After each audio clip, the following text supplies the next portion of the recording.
No debe ser fácil, señor fiscal general, el oficio de lidiar cotidianamente con problemas urgentes y tener el desafío de los problemas estructurales de una institución como esta, ¿no? Claro que no, yo creo que el principal desafío de todos los días es revisar un poco los acontecimientos que tenemos como reclamo de la ciudadanía, tratar de sacarlo a la luz y también empezar a ordenar la casa conforme lo hemos prometido en nuestra propuesta de lo que fue concurso público. Ujú. Esas dos tareas son siempre peliagudas, la gente requiere solución para ayer Claro. y definitivamente organizar tampoco es fácil. La institución debe funcionar. Tuvimos el problema inicial del arranque por la perspectiva presupuestaria. Hoy día creo que superamos el tema netamente personal y estamos en condiciones de dar las primeras iniciativas conforme a lo que se requiere de esta institución muy grande. Claro, o sea, como fuera, es difícil empezar a generar cambios para afuera en tanto no se consolide lo institucional, ¿no? La tarea de ordenar la casa se refería justamente a esa necesidad casi urgente. Fíjese que la organización de la institución a través de la figura del fiscal adjunto era bastante distinto a lo que hoy se tiene diseñado. Ujú. La Constitución Nacional y la Ley Procesal Penal solamente se asentó en base a las figuras del fiscal general y el agente fiscal.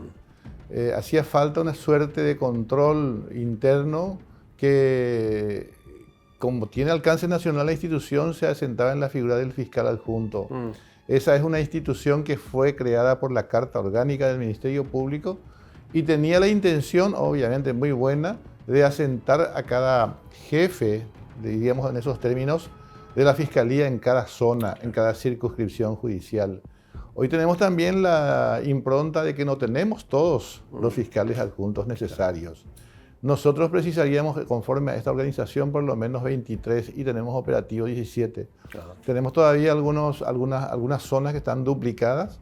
La idea es que en cada zona haya una representación genuina de la Fiscalía General del Estado, que a su vez sea el operativo a través del cual se controle en forma cotidiana, aleatoria o permanente la labor de sus agentes fiscales. Se puede entender que si se tuviera que identificar tres prioridades de su gestión naciente, se diría que esa es una prioridad. ¿Y cuáles serían dos más? La prioridad absoluta, obviamente, era organizar. Creo Ok. que logramos que se asienten los adjuntos en su zona.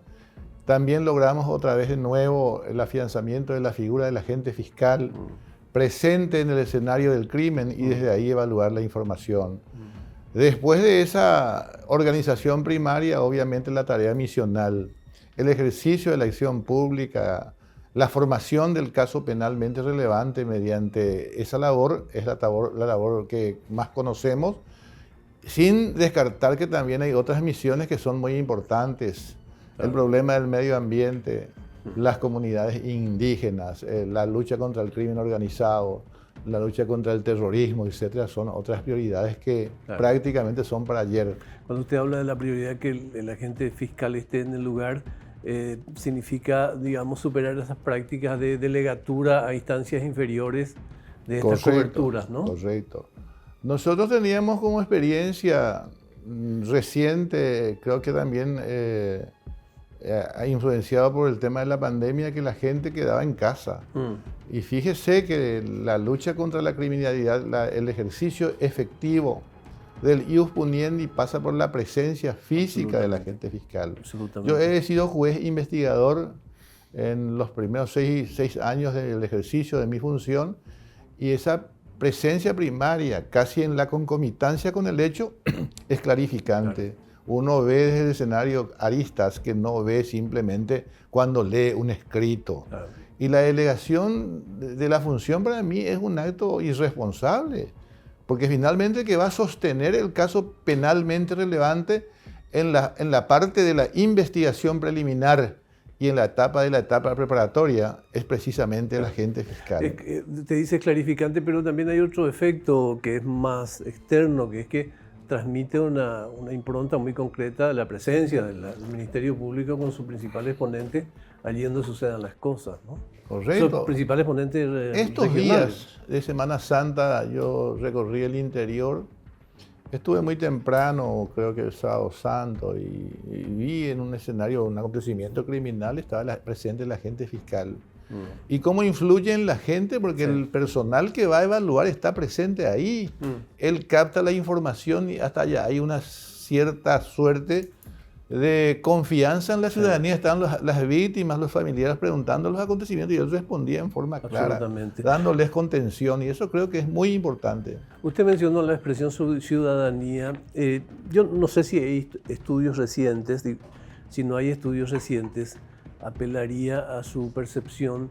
¿Cuál es su mirada al respecto de cómo está catalogando la ciudadanía hoy al Ministerio Público, con fortalezas y debilidades?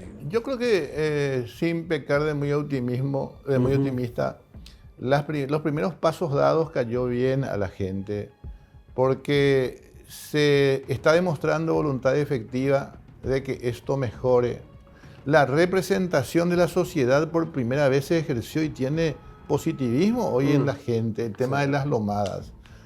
Y a mí me preguntan, porque a veces parece una fruslería preocuparse de las lomadas cuando hay tantas prioridades en el país. Pero yo digo lo siguiente, ese descontrol estatal en instalaciones públicas y solamente afectar el libre tránsito, que es de garantía constitucional, es un tema grave.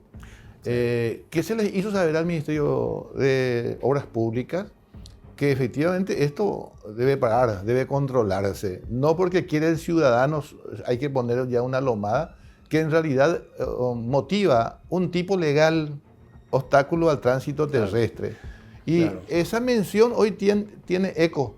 Nosotros recibimos la visita de la comitiva del Ministerio de Obras Públicas encabezada por el ministro, para conversar y ver en qué espacio-tiempo podemos sacar todas las barreras. Y como esta semana es de elecciones, decidimos firmar un convenio para que dentro de ese marco de 60 días más o menos se terminen de sacar los obstáculos innecesarios. Y creo que es un logro de esa representación social. Eso probablemente la sorpresa que se dio al respecto de esta interacción del Ministerio Público se debe en gran medida al desconocimiento de lo que representa esa representación social. Claro, porque de pronto en el imaginario de la ciudadanía, el fiscal es un señor que anda con la policía atendiendo crímenes, digamos. Sin embargo, ese perfil de representante de la ciudadanía, si pudiera fortalecerse, sería un logro realmente significativo, ¿no?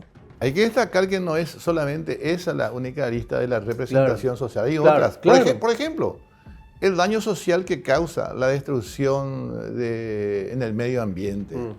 Normalmente sabemos que una persona o una empresa es sancionada, a lo mejor con penas de multa o sanción de otro tipo, pero no vemos el compromiso social de reparación efectiva del daño. ¿Cómo recomponemos ese mal que fue causado por el ilícito? También es un aspecto que vamos a desarrollar en aras de la representación. La representación significa a veces resarcimiento económico, a veces resarcimiento de otra índole y no precisamente sanción privativa de libertad, que es otra cuestión. Entonces, definitivamente yo creo que hay aristas que desarrollar, hay misiones nuevas del Ministerio Público que todavía a los 23 años de la vigencia plena del sistema no fueron suficientemente atendidas. Hay desafíos que son importantes, digamos, en este proceso que solo enunciarlo parece que da todavía corto al respecto de la gravedad y la proporción que tienen esos desafíos, como el tema del crimen organizado, por ejemplo, ¿no? ¿Por dónde se empieza en un proceso nuevo? Buena pregunta. Siempre doy como una impronta al tema del crimen organizado, como su nombre lo indica, está organizado. Mientras que nosotros empezamos por ordenar la casa. ¿Cómo combatir algo que tiene una estructura criminal si uno básicamente en lo suyo está endeble? Ese es un desafío importante. Nosotros empezamos hoy la tarea de organizarnos. Tenemos dificultades reales, fíjense en nuestro presupuesto. apenas nos da para movernos y tiene que ver simplemente con la persecución penal. Tocamos otras aristas no menos importantes, el medio ambiente, la trata de personas, la corrupción, el crimen organizado, el problema de los indígenas, etcétera, que son misiones del Ministerio Público. Si mi presupuesto va a sustentar solamente la persecución penal, ya es exiguo. ¿Qué se imagina con las otras misiones? Claro. Entonces es absolutamente imposible hoy. ¿Cuán deficitario es el presupuesto, doctor? Y siempre digo si tuviera que encontrar un porcentaje. Yo diría que si hablamos en términos absolutamente macros, el presupuesto pues depende de la misión que tenés. Claro. Si hagamos un ejemplo sencillo, si yo asigno una tarea de irse en colectivo hasta Ciudad del Este, tiene un costo ida y vuelta. Pero si voy a tener que hacer un viaje y voy a conocer el contorno de Encarnación, Pilar, Misiones, Asunción, evidentemente hablamos de otro contenido. Y tiene que ver con esto. Hoy es exiguo el presupuesto para la función que conocemos, la persecución penal de los hechos. Imagínense las otras misiones. Tengo cero presupuesto para construcción. Y no se olviden que el Ministerio Público hoy vino con una entidad propia. No solamente necesito edificios para asentar a algunas personas allí, sino principalmente laboratorios forenses zonales. En el transporte de las evidencias, no se olviden de Curuguaté, no tenemos absolutamente forma de ir verificando la legalidad o la pulcritud de la evidencia. La cadena de custodia se pierde y se contamina. Nosotros no queremos, evidentemente no podemos por dificultades económicas tener todo el presupuesto de primer mundo, pero sí precisamos por lo menos lo elemental en cada circunscripción del país. ¿Y están avanzando en esas negociaciones? Pues son negociaciones en concreto. Estamos a menos de 2 meses, ya tenemos donaciones de inmuebles que para las edificaciones, por ahí enganchamos con algún programa y la idea es que en los próximos años tengamos a la vista algunos. Estoy muy complacido con una comunidad y debo decirles, Iruña. Nos fuimos en una ocasión invitados por la zona, tenemos ahí una edificación ya a buena altura, con donaciones de la comunidad activa, no solamente del predio, sino de la construcción. Y son ejemplos, son invitaciones para que precisamente el Ministerio Público se asiente en la comunidad. Cuando la comunidad es muy loable. La casa. Es muy loable. De todos modos, eso no relega al compromiso de la institución de bregar por lo mismo. El paraguayo quiere una institución en su comunidad. Creo que el solo hecho de que se asiente en la zona una institución de control definitivamente hace al progreso de la misma. Algunas áreas emblemáticas y sus proyectos inmediatos, para no quedar en abstracto al respecto del crimen organizado, por ejemplo, el área especializada en lavado de dinero y financiamiento del terrorismo. Hay mucho que hacer en este ámbito. ¿Cuáles son los pasos? Hay que reconocer que estas son áreas sensibles de los delitos económicos que no son tan tradicionales en Paraguay. Yo estoy trabajando en todo lo que es reforma del sistema penal y penitenciario desde el año 95 y créanme, esto tiene recién su vigencia desde el año 2005 en adelante. Son a lo mejor aristas de la complejidad del mundo moderno que antes por país chico no llegaba al Paraguay. Recién hoy se nota lo pernicioso que es el esquema y la afectación inclusive de comunidades muy lejanas del centro de operaciones como ocurre hoy con estas cuestiones. Principalmente los centros de descubrimiento y hasta de control son los países extranjeros, a través del control del flujo de dólar, su trazabilidad, etc. Tenemos otro tipo de cosas. Yo fui componente desde el principio de la organización de los delitos económicos en el Paraguay. Fui miembro de número y también un poco encabecé en el Tribunal de Apelaciones los primeros tribunales de ese orden. Y estamos, con franqueza, en el nacimiento de una nueva forma que desconocíamos. Claro. Hay otro ámbito que tiene que ver con un flagelo de nuestra cultura pública, y ese flagelo es la corrupción. Y bueno, supongo que el desafío de la oficina, la dependencia, la unidad de anticorrupción debe ser muy importante, ¿no? También en el mismo orden que hablamos en ocasión anterior, nosotros, hay que decirlo con franqueza, vinimos en la historia de una rigidez organizativa estatal basada en el principio de autoridad. Él manda más el presidente de la República, él manda más el presidente de la Corte Suprema, etc. Distribuciones verticales del poder Sí. que nos afectan hoy.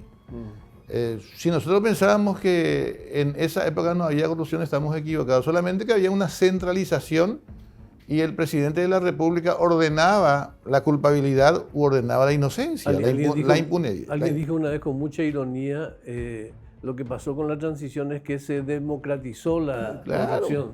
Es cierto. Hoy día precisamos ejercer otro tipo de control en base a la fragmentación del ejercicio del poder, en base a la horizontalización funcional.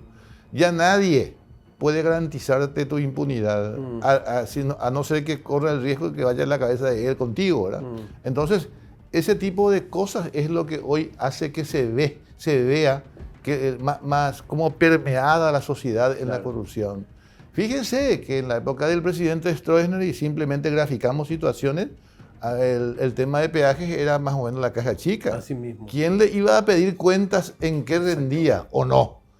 Es que no existía, sino que había una centralización absoluta, lo cual hacía que no se notara a la comunidad activa. Igualmente, el concepto de delito económico tiene que ver con la gestión pública, los ministerios, las organizaciones del Estado. Y en ese orden hay que decir también que el ministerio no es único responsable. La Contraloría cumple una función muy importante. Hay que entender que en este Estado democrático, social de derecho y republicano, que es la base constitucional de funcionamiento, exige que las instituciones estatales funcionen en armonía, recíproco control y, en fin, colaboración, etc. Eso quiere decir que nadie puede ejercer el poder absoluto. Yo, Ministerio Público, debo observar las reglas de control que ejerce la Contraloría por Constitución Nacional. Y también puedo entender las reglas de juzgamiento que tienen los tribunales de cuentas de la capital. Como organización Nobel, como administración nueva, a mí me conviene, en términos de garantías personales inclusive, estar permanentemente auditado. Porque fíjense, una institución grande con alcance nacional que tiene aristas en todo el país, no tenga un control, probablemente yo tenga una incorrecta percepción también. Claro. Y conste que en mi caso, la buena fe absoluta debe admitirse, porque yo soy un especialista en todo lo que es manejo judicial, reforma penal, claro, pero muy poca orientación en materia administrativa. Ahora, ¿cómo está esa complementación? Quiero recorrer tres instituciones, Contraloría, estos tribunales que usted hace mención, que tienen que ver directamente, cuentas, y la justicia conceptualmente, la Corte Suprema de Justicia. Ahora, ¿cómo está la complementación con la Contraloría? ¿Hay cosas que mejorar en esa materia? Nosotros empezamos el 10 de marzo, hace un mes y un poco más. Desde el principio, en mis declaraciones públicas, dije que yo estoy de acuerdo con una auditoría de gestión. Es más, yo mismo promoví a que se haga. Había un obstáculo motivado en una acción de inconstitucionalidad que planteó mi antecesora. Eso obstaculizaba el ejercicio efectivo de la misión de la Contraloría. Una vez que yo me cerciorara de aspectos muy particulares de la acción, pues entonces desistí de la inconstitucionalidad. Claro. Pero con eso todavía no se soluciona el problema. ¿Por qué?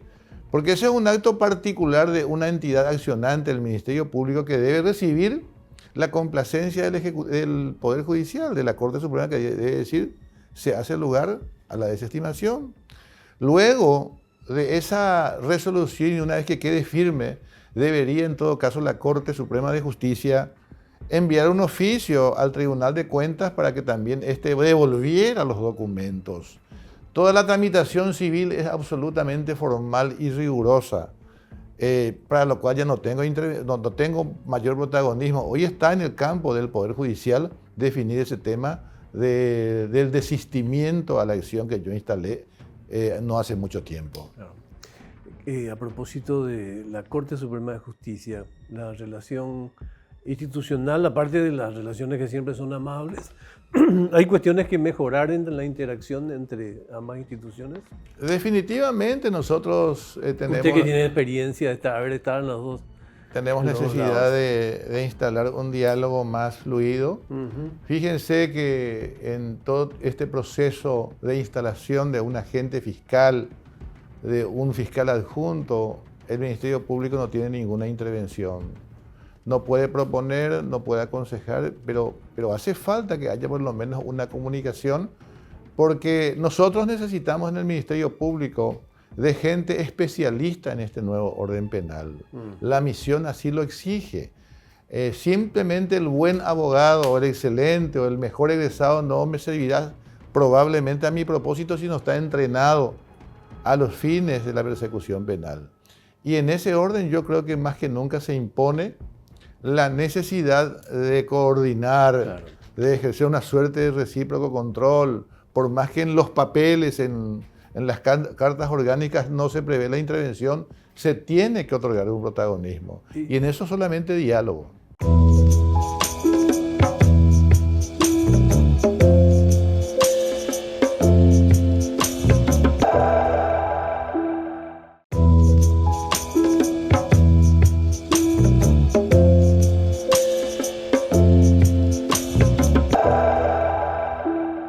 Igual usted cree que dentro de ese, porque usted me acaba de robar un tema muy interesante que venía más adelante, porque ese es un tema muy interesante. Fíjense el dato que el fiscal general del Estado no tiene incumbencia en la designación de sus colaboradores. Sí.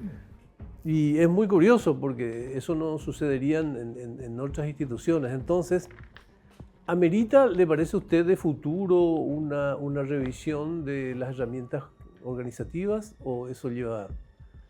Precisamente el ideal republicano es la base de toda esta formulación. Exige dos cosas: el no ejercicio del poder absoluto y la posibilidad del contralor popular.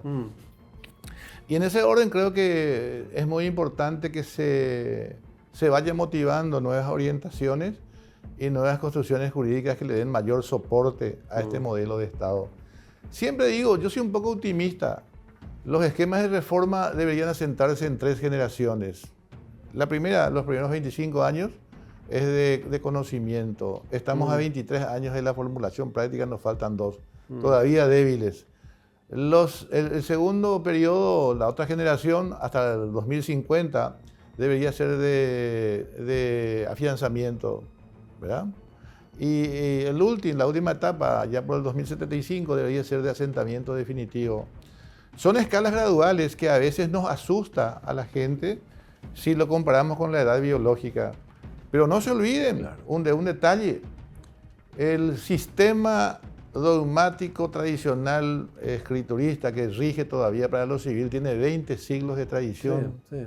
Empezamos en la Edad Media. Así se construyó la civilización. Si hoy no trabajamos sobre nuevas bases, pues entonces 75 años quedarán cortos. Claro. Una prueba le doy esto para que nos entendamos. ¿Cómo se construye la idea de una paternidad en esa legislación escriturista? Parece hoy es fácil descubrir la paternidad, ¿verdad? Pero en 20 siglos de tradición se basó en fórmulas: nomen, tractus y fama. Tiene el nombre, el gentilicio, etcétera, es de tal, claro, familia Rolón, o familia lo que fue, Arnold, etcétera. Esa es la forma de construir. Sí. Además se le agrega el tractus.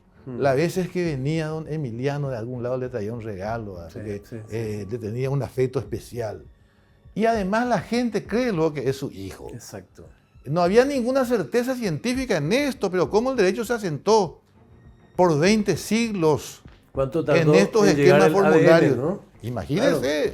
Claro. Y en esto pasa lo mismo. Hay un desafío que se está publicando en estos tiempos que es realmente muy interesante y que va a poner en prueba toda la tecnología, fundamentalmente del mundo de la justicia, del Ministerio Público, no hay dudas, que es la inteligencia artificial, que probablemente va a relevar a herramientas que fueron históricas como la fotografía o no tan históricas como el video, como elemento de prueba. Y parece ciencia ficción, pero está ahí a la vuelta de la esquina. Está cerca, es más cerca de lo que creemos.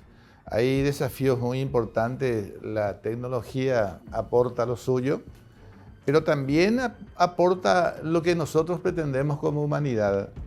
Siempre, yo soy un crítico natural de los esquemas muy estancos y suelo criticar los exámenes de la escuela judicial. ¿Por qué critico esto? Porque los exámenes son literales y memoristas. Y la literalidad y la memoria me lleva a una conclusión. Si eso va a ser tan así, ¿para qué creemos humanos? Claro. Solamente la máquina y revisamos. Sí. Yo enseño sistema penal desde hace 27 años. Creo tener algún razonamiento y la memoria a veces lo uso cuando quiero la literalidad. Entonces tomo mi código y sé usar como aquel misal que recoge el cura. Exacto. Yo me voy una vez a la misa cada tanto y cuando va a leer el pasaje ya más o menos me acuerdo. Él tiene que leer literalmente, como una costumbre. Totalmente. Bueno, a ese tipo de comentarios me lleva esto. Si nosotros queremos jueces humanos, tendríamos que ver la forma de que sean precisamente valores los que guíen la diferencia con la máquina. Y no sé si no estoy tan convencido que eso sea un poco la impronta del futuro. Hoy día me sorprende a mí que los exámenes de conocimiento de la escuela, del Consejo de la Magistratura no son de conocimiento. Son exámenes de eliminación,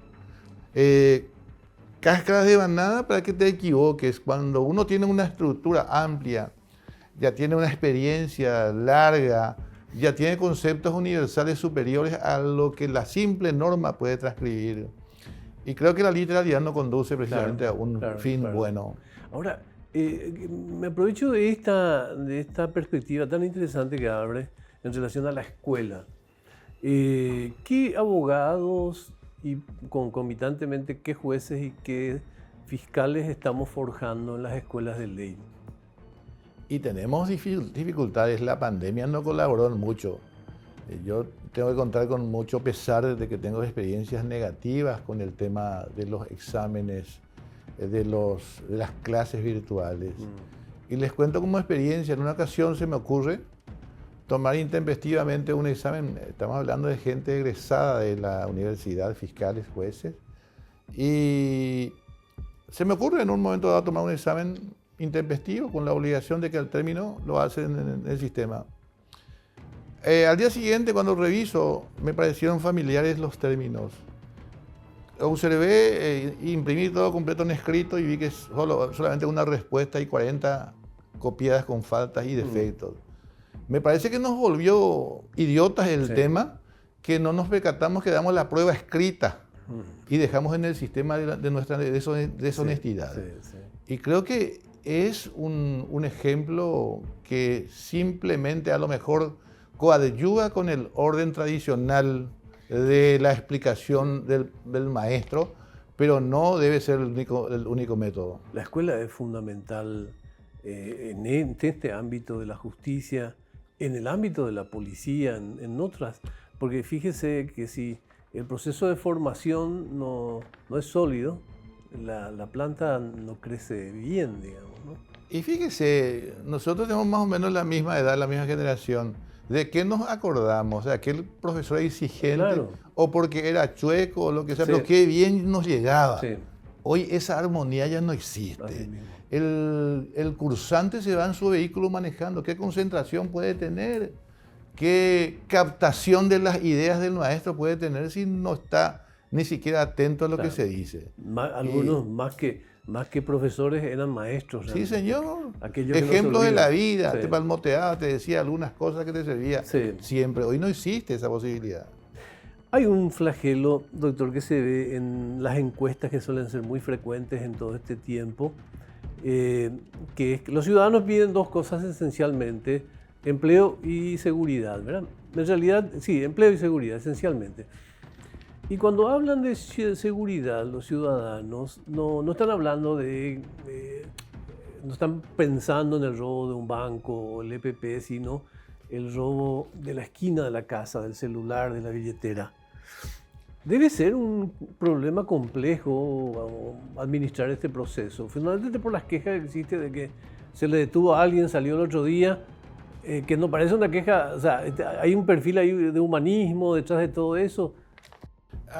Tenemos, como dijimos, 23 años de esta nueva cultura de horizontalización del poder. Y dijimos que ya no hay nadie que tenga el poder absoluto. En el proceso de intervención de las instituciones existen dos instituciones principales. La persecución penal, que lo dividimos entre Ministerio Público y Policía Nacional, y también el órgano jurisdiccional, el que decide el conflicto. Entre estos tres órganos existen las atribuciones iniciales de decretar la privación de libertad en diversos regímenes.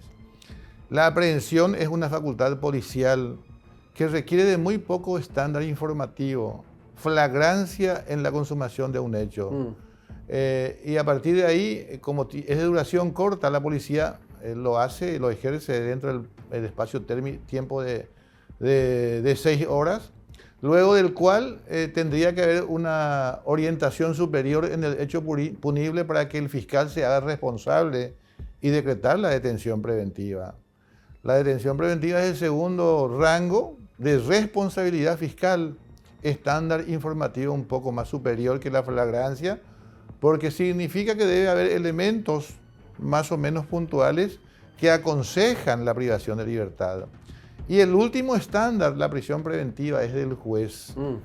El juez tiene que fijarse en que primeramente se lo tenga presente ante él, al imputado. Debe exigir que haya elementos de sospecha en el hecho y elementos de sospecha en la participación en forma de evidencias. Y además, apreciadas las circunstancias del caso por él, debe decidir que haya peligro de fuga u obstrucción, más estándares. El discurso desde el Estado entre los distintos estamentos nos favorece. Claro. Porque la policía, si bien cumplió con lo suyo, claro, el estándar era mínimo. La Fiscalía tiene otro estándar un poco superior y cada quien debe hacerse responsable, sí, con argumentos del motivo de su asunción. Pero yo creo que no comunicamos claro, bien tampoco a lo largo de 23 años. Y en contrapartida, la aprehensión y la angustia ciudadana, ¿no? Sí, sí. Ahora, dentro de lo que usted menciona, hay una profunda implicancia que tiene el tema doctrinario, ¿no? Si hacemos una abstracción y estamos en medio de una constituyente, desde su perspectiva de docente fundamentalmente y de gente de ley, ¿cuáles son algunas cuestiones que se tienen que revisar en todo este camino que ya llevamos desde la reforma del sistema? Para mí que la construcción jurídica de la Constitución Nacional, así como el constitucionalismo histórico ya no tiene cabida en el futuro, tendría que, en todo caso, ir desarrollando estos conceptos. Nosotros, los paraguayos, tenemos un grave problema con el cumplimiento de la ley. Yo les rogaría a la gente que empecemos a cumplir, que las instituciones funcionen realmente conforme se quiere, y luego del cual, al paso de una generación, por lo menos revisar. Yo fui componente de la Comisión Nacional para el Estudio de la Reforma del Sistema Penal y Penitenciario, y parece ser que cada actor político quiere su artículo propio, sin percatarse que esa es una construcción jurídica que tiene ramificaciones y orientaciones para que se sostenga por sí solo. Claro. Yo recuerdo el tema de las medidas cautelares, las medidas alternativas y sustitutivas. Nosotros como académicos recomendamos que eso tiene que estar vigente porque la regla de convivencia procesal es la libertad. Sí. Y el mensaje político era que ese mensaje no vendía para nada en lo político y que había que hacer una especie de contrarreforma. ¿Y nos llevó a qué? A que saturemos las cárceles. Tanto fue así la presión que nos vimos obligados a volver sobre nuestros pasos. Cárceles al mismo tiempo de estar saturadas, obsoletas. Sí, claro. Sin fines con los objetivos de la pena, readaptación social y defensa de la sociedad. Es muy importante que, en fin, la política se hace eco del fervor popular, pero para eso también es muy bueno comunicar bien, sí, para que finalmente no existan los estigmas, sí, que hoy existen. Así mismo. Ahora, quiero quedarme con el tema del penitenciario, yo creo que es un nudo muy importante y apelo siempre a su experiencia en el mundo de la justicia igualmente. Ese es un problema serio, porque no solamente está el hecho factual de cómo están, sino es un almácigo para la delincuencia ya no menor, sino para la altísima delincuencia. Correcto. Entran como principiantes y terminan como verdaderos profesionales. Sí. Yo rescato la intención de la Comunidad Económica Europea. No hace más de 5 años que fuimos convocados en calidad de expertos, 20 personas de toda América, para estudiar soluciones alternativas de conflictos que tenían los aborígenes. Fíjense, nos guste o no, hay que plasmar en la realidad las perspectivas históricas. Los aborígenes tenían una figura muy importante del derecho penal, que era el extrañamiento de personas. Aquella gente que ya es un peligro para su comunidad era irradiado y lógicamente ahí ya expuesto a otros órdenes que no sean precisamente los de protección también de la comunidad. Los griegos tenían una forma, el ostracismo, por ejemplo. Nosotros hoy centramos casi como única respuesta penal a la consumación del hecho punible a la pena privativa de libertad o multa. Tenemos también algunas cuestiones accesorias como la composición y otras figuras.